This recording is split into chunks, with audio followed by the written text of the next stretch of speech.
Bonjour à tous, nous sommes très heureux de nous retrouver encore pour ouvrir ensemble la bonne parole de Dieu. Nous croyons que dans ces moments particuliers que nous traversons, c'est vraiment cette parole qui va pouvoir nous soutenir, nous alimenter, nous fortifier pour que nous puissions traverser ces moments difficiles. Lorsque nous disons parole de Dieu, voulons bien comprendre que nous allons la trouver dans ce livre merveilleux qui s'appelle la Bible. Nous n'allons pas chercher à sortir du cadre des vérités bibliques, mais bien au contraire, nous allons rester attachés à ce que la Bible nous enseigne. Alors nous allons lire à présent deux passages des Écritures, le premier se trouvant dans le psaume 28 au verset 7. C'est un psaume de David, et David dira ceci: « L'Éternel est ma force et mon bouclier. En lui mon cœur se confie, et je suis secouru. J'ai de l'allégresse dans le cœur, et je le loue par mes chants. » Amen. Nous voyons ici que cet homme de Dieu, David, a une connaissance de Dieu tout à fait intime et personnelle. Nous ne voyons pas ici un homme réciter un catéchisme bien appris, mais nous découvrons un homme qui connaît la personne de Dieu et qui est capable de lui faire confiance. Et c'est vraiment de cette foi que je voudrais vous parler. Et je voudrais que nous découvrions ensemble qui est l'auteur de la foi. Je voudrais également que nous puissions comprendre que cette foi, elle vient du cœur, et que nous trouvons du secours dans la foi pour, bien sûr, triompher par la foi. Alors, en guise d'application, nous allons lire un autre texte biblique qui se trouve dans l'Évangile selon Marc, au chapitre 10 et au verset 46. Voici ce qui nous est dit. Il s'agit de Jésus et ses disciples. Ils arrivèrent à Jéricho, et lorsque Jésus en sortit avec ses disciples et une assez grande foule, le fils de Timée, Bartimée, mendiant, aveugle, était assis au bord du chemin. Il entendit que c'était Jésus de Nazareth, et il se mit à crier: « Fils de David, Jésus, aie pitié de moi !» Plusieurs le reprenaient pour le faire taire, mais il criait beaucoup plus fort: « Fils de David, aie pitié de moi !» Jésus s'arrêta et dit: « Appelez-le. » Ils appelèrent l'aveugle en lui disant: « Prends courage, lève-toi, il t'appelle. » L'aveugle jeta son manteau et se levant d'un bond, vint vers Jésus. Jésus, prenant la parole, lui dit: « Que veux-tu que je te fasse ?» Rabouni, lui répondit l'aveugle, « Je recouvre la vue. » Et Jésus lui dit: « Va, ta foi t'a sauvé. » Aussitôt il recouvra la vue et suivit Jésus dans le chemin. Amen. Nous voyons ici dans ce texte, où cet aveugle dénommé Bartimée, qui s'approche de Jésus, nous trouvons vraiment une application de ce qu'est la foi que Dieu cherche. Non pas une foi faite de compromis, de religiosité, mais une foi placée dans la personne du Seigneur Jésus-Christ. Car c'est de lui dont nous voulons parler. Et je voudrais rappeler simplement ceci, c'est que Jésus-Christ est au centre de tout le message biblique. Que ce soit l'Ancien Testament ou le Nouveau Testament, Jésus est au centre du message biblique. Et c'est pour cela qu'il est l'auteur de la foi. D'ailleurs, David dira ceci: « Mais l'Éternel est ma force, il est mon bouclier. » Nous voyons que cette déclaration manifeste sa foi. Il sait qui est Dieu. Il sait ce qu'il est capable de faire. Il est ma force. Il lui apporte cette puissance dont il a besoin dans sa faiblesse. Et il est son bouclier. Il est celui qui est capable de l'entourer, de le protéger des dangers qui sont tout autour. Et le nom est prononcé, c'est l'Éternel. C'est celui qui est « je suis », c'est celui qui ne passe pas. Et c'est pour cela que la Bible n'a pas d'âge, même si elle relate des faits concernant des hommes qui nous ont précédés des siècles auparavant. Mais c'est toujours valable parce que Dieu ne change pas, nos besoins sont les mêmes, et nous aussi, eh bien, nous pouvons placer notre foi dans la personne de Jésus-Christ. Quelqu'un me dira, mais David ne prie pas Jésus, pourquoi? Eh bien, dites-vous que il va prier Jésus, mais savez-vous que Jésus-Christ est le reflet de la gloire de Dieu.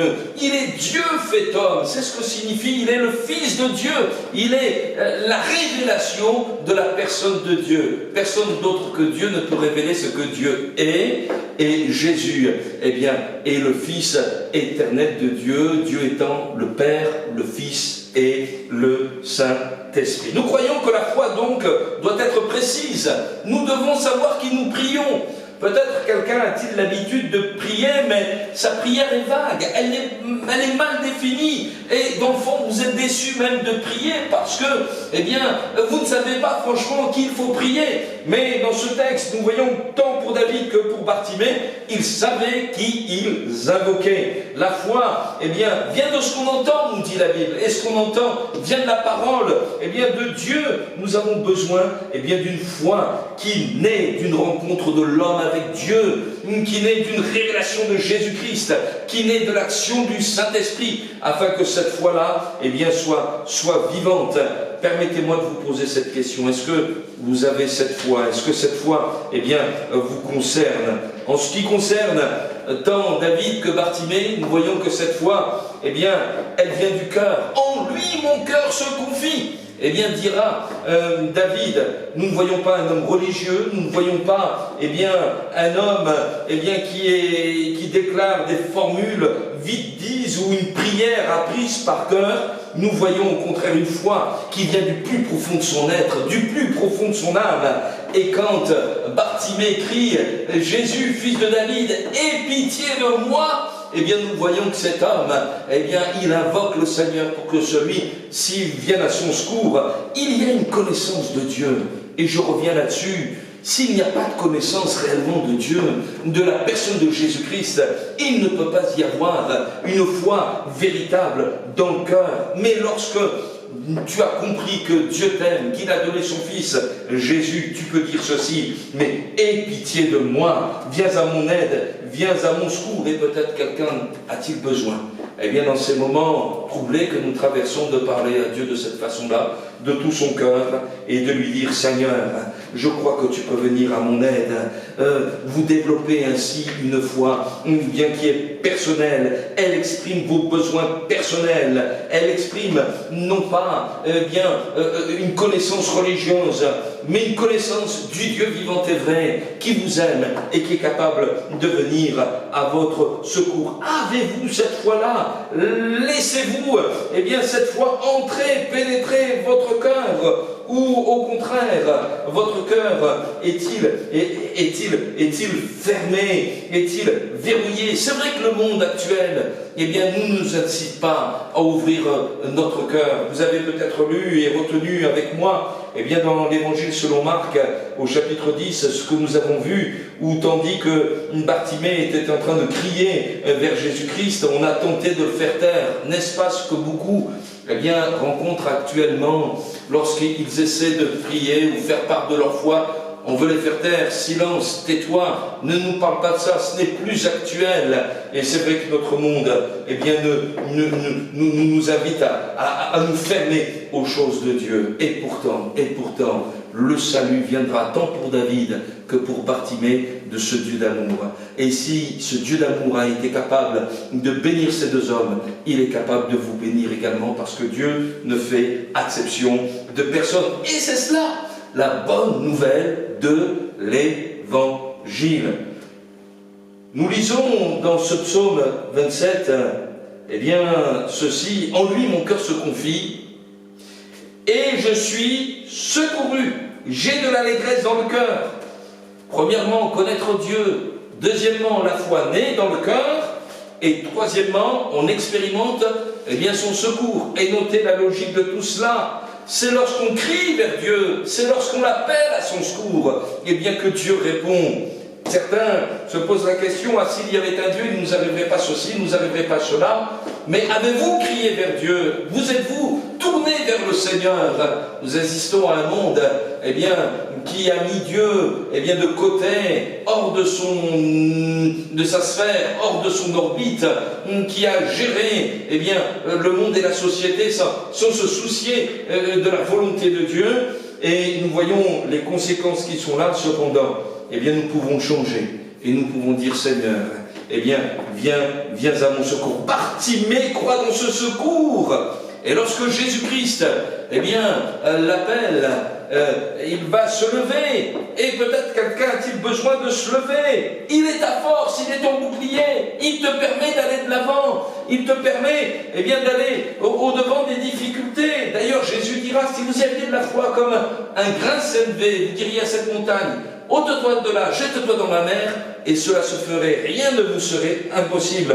Il est mon bouclier, il est celui qui est capable de faire taire tous les mauvais conseils, et qui est celui qui est capable de te protéger et de te défendre. Vous savez, ne mettons pas trop de confiance dans la parole des hommes. Les mêmes hommes qui disaient à Bartimée de se taire lui diront quelques minutes plus tard: mais prends courage, lève-toi, il t'appelle. Ah, le secours de l'homme, il est très versatile. Quelle différence avec le secours de Dieu. Une joie va naître dans le cœur de Bartimée. Je le constate. Je ne vois pas cet homme triste d'aller vers Jésus. Parfois, les gens pensent que ceux qui placent leur foi en Jésus-Christ sont des êtres tout tristes, des gens avec des idées un peu poussiéreuses. Mais loin de là, la Bible nous rend heureux, joyeux, heureux même dans notre temps, même si parfois il est difficile. Mais il y a une paix dans notre cœur, et cet homme va laisser son fardeau, son vieux manteau, ce qui symbolisait sa vie d'avant, avant de rencontrer Jésus-Christ. Il va lâcher tout cela, et avec bonheur, il va se tourner vers Jésus. Et si vous aussi vous vous tourniez avec bonheur vers ce Sauveur merveilleux, qui a accepté de quitter son ciel de gloire, qui a été crucifié pour vos péchés, qui est ressuscité, qui est glorifié, et qui a préparé pour vous une place dans le ciel de gloire. Quelqu'un me dira: j'en suis pas digne. Je voudrais vous dire ceci: je n'en suis pas digne également, mais je crois dans la grâce de Dieu. Là où le péché a abondé, la grâce de Dieu a surabondé. C'est vrai ce que dit l'Écriture: le salaire du péché, c'est la mort. Mais la Bible ajoute: le don gratuit de Dieu, c'est la vie éternelle en Jésus-Christ. Croyez, vous qui êtes prisonniers dans vos ténèbres, prisonniers dans vos angoisses, qu'en vous tournant vers Jésus, il va agir et faire briller sa lumière, faire rayonner sa paix, une vie lavée de tout péché, et une vie dans laquelle il va régner et faire entrer sa paix. Pourquoi cela ne vous arriverait-il pas? C'est la victoire de la foi. Et je terminerai en répétant les paroles de David: je le loue par mes chants. Cet homme n'a pas été triste de placer sa confiance dans le Seigneur. Nous voyons au travers de la vie de David bien des difficultés, bien des souffrances, mais à chaque fois la main de Dieu pour le libérer et le délivrer. Pourquoi pas vous? Pourquoi ne pas placer votre confiance dans le Seigneur? N'attendez pas, mais aujourd'hui le Seigneur veut vous bénir.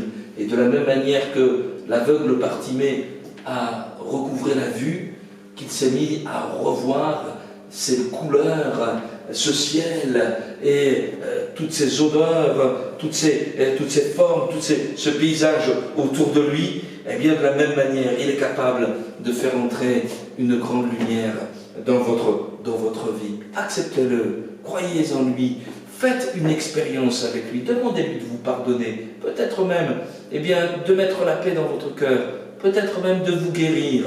Croyez-le de tout votre cœur, et une louange viendra dans votre vie. Vous respirerez le bonheur d'appartenir à Jésus-Christ. Que Dieu vous bénisse abondamment. À bientôt.